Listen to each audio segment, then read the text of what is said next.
जय भारत, वंदे मातरम। जय बिहार। ये वीडियो मेरा समाज में व्याप्त कुरीतियों को लेकर है। जे जौना भाषा में समझे ओकरा के वही भाषा में समझावल बहुत ज़्यादा जरूरी हो चला। कबो कबो भगवान श्री कृष्ण ने कहा है कि जब घी सीधी उंगली से नहीं निकले तो उंगली को थोड़ा टेढ़ा करना चाहिए। जहाँ तक हो सके पुरुषों और नारियों, लड़के लड़कियों, आज की जनरेशन, तुम्हारी आंखें यदि बंद हैं तो खोल लो अपनी आंखों को और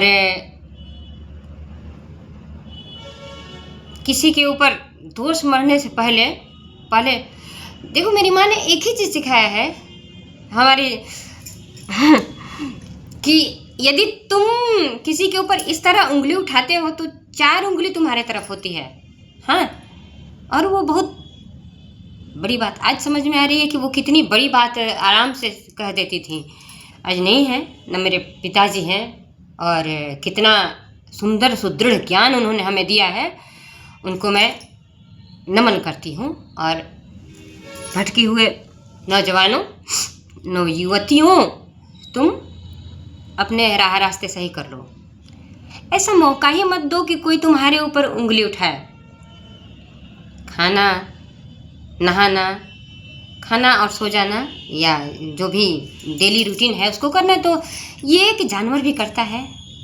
तुम कुछ ऐसा करो कि लोग तुम्हें याद करें। और आज हम समाज में व्याप्त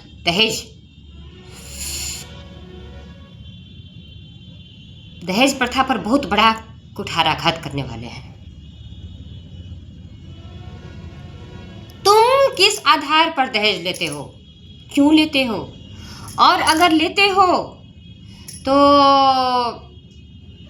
उस लड़की को जो तुम्हारे घर में आई है तुम नौकर नहीं बना सकते हो।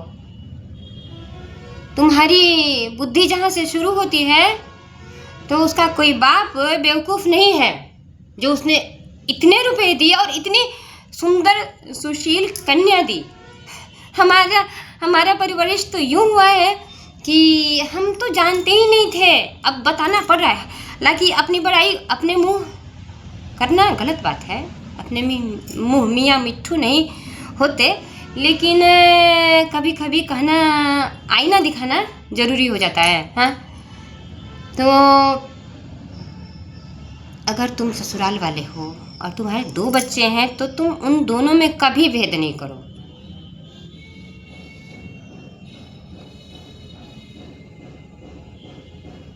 कभी भेद नहीं करो। वो जो लड़की जो दूसरे घर से आई है और जिसके माँ बाप ने उसको दहेज देकर तुम्हारे घर में भेजा है, तो वो कई एक जगह हम तो ये सोचते थे जब हम 25 क्रॉस किए तो गांव की जो और जूनियर हमारी बहनें थी मेरे गांव की, तो उन्होंने कहा कि दीदी आप पूरी कब खिलाइएगा। तो बड़ा ही थोड़ा लड़कियों में जो हमारे घर आती थी तो उनमें बोलने का तरीका हमने सीख लिया था। तो हमने उनसे कहा था कि अभी रिश्ते आ रहे हैं, छटनी जारी है। तो और मेरा एक ही उस समय उतना अभी समाज बहुत विकसित हो गया, आगे बढ़ गया, और बढ़ना ही चाहिए। सरकार सुदृढ़ है, अच्छी सरकार है, तो तुम अगर अच्छी रहोगी तो तुम्हारे रिश्ते खुद चल कर आएंगे। और मेरे लिए रिश्ते भी आए थे जिसको मेरे फादर ने नकार दिया था, मेरे लिए रिश्ते आए थे। और आप ससुराल वालों, आपको यदि घमंड हो कि तो आप अपने आप को पहले तौल लीजिएगा। दोनों साइड बराबर होता है। लड़की उसी घर में आती है लड़की जहाँ उसका भाग्य ले जाता है, कोई कहीं कोई ये अगुआ अगुआ तो ऐसे माध्यम बन जाता है, लेकिन लड़की उसी घर में आती है जहाँ उसका भाग्य होता है, और भाग्य और उसका कर्म प्रबल होता है, तो वो तुम्हारे घर में आई है। और कहीं से वो तुम चाहोगे कि तुम उसको डाउन कर दो, तो वो ऊपर वाले की निगाह से डरो थोड़ा। तुम्हारी भी आपको भगवान ने 2 बेटे और 2 बेटियां बराबर करके भेजा है, और हम वहाँ 6 बहनें रही हैं। और हमने पुरखों से, अपने पूर्वज पहले लोगों से ये क्या सुन रखा है कि बिलौटी की बेटी, तो बिलौटी की बेटी, हाँ बिलौटी की बेटी मशहूर होती है, फेमस होती है। अब तुम समझ लो कि किस एरिया में वो फेमस होती है। बिलौटी तो अपभ्रंश नाम है, वेदवंती, तब वो हुआ तद्भवन के वेदवती, और तब जाके बिलौटी, और बिलौटियो लोग ओकरा कहला। तो जौना भाषा में जे बूझी ओकरा के कबो कबो बुझावल जरूरी होला।